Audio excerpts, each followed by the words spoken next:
After reading Dr. Jud's excellent book, Unwinding Anxiety, I started researching more of his work. You can find him at drjud.com. And I came across this really simple framework around breaking bad habits.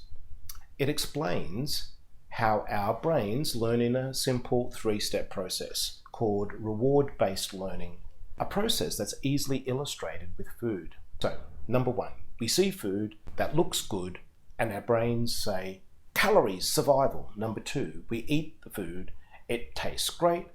And number 3, our body sends a signal to our brains, remember what you're eating and where you found it.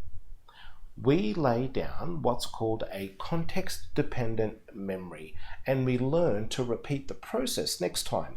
See food, eat food, feel good, repeat. Trigger, behavior, reward. Those 3 things, trigger, behavior, reward, is how we create a habit.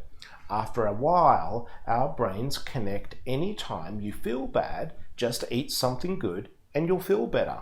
We thank our brains for the great idea and quickly learn that it's true. If we eat chocolate or ice cream or whatever it is when we're mad or sad, we do feel better.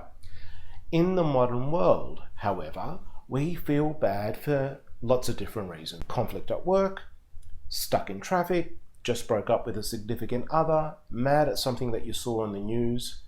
Our bodies are constantly reacting to the world around us, creating sensations and emotions that often we're not consciously aware of, but still make us feel uncomfortable. When that happens, our brain jumps in and tries to fix it for us. It looks for anything that has made us feel better in the past and says, do that.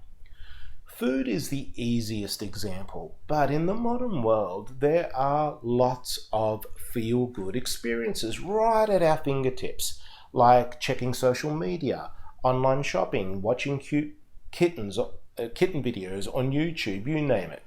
All of these things distract us from uncomfortable sensations with a small burst of the happiness neurotransmitter dopamine.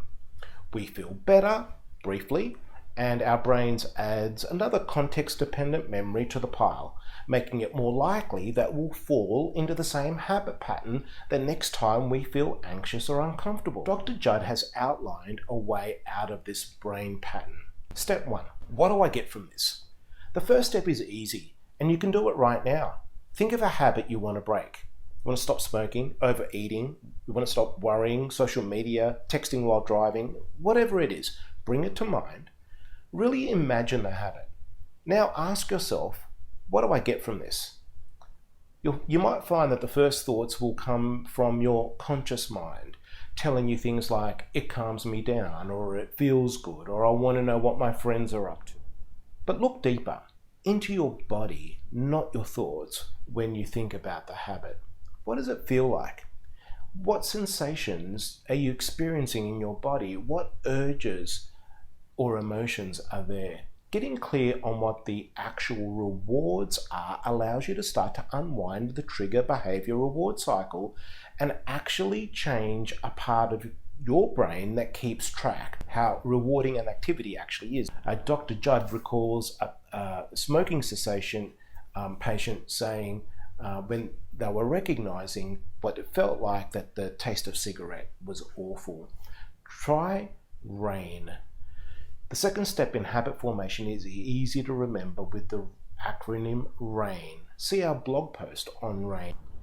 The R stands for recognize. By practicing mindfulness, we can become aware of thoughts, emotions, and sensations in our body.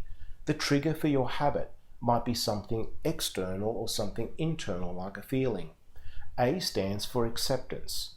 Allow the unpleasant feeling to exist within your body without immediately trying to push it away or distract yourself from it. Turn toward it, welcome it. It's only a sensation or emotion. The I stands for investigate. Be curious and ask what's actually going on in your body right now. Where is the sensation? How strong is it? Have you felt it before? The N stands for note.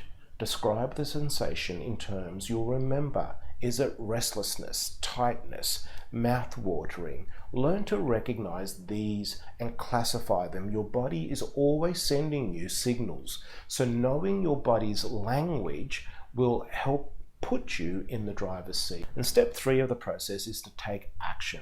First few times you try using rain, it may feel a little uncomfortable, or you will probably still be doing the habit. Now that's okay. Keep it up.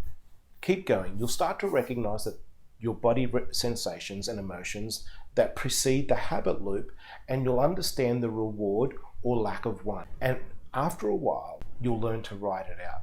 Dr. Jud calls that urge surfing. The urges will be there, just like waves on the ocean. You can stand in the surf using willpower to try to resist them, but eventually you'll get knocked down. But by using and practicing rain, you can learn to surf the waves and break your habit for good in the process. Hope you found this helpful. Find out more about our mental health and well-being sessions at accidentalcounselor.com.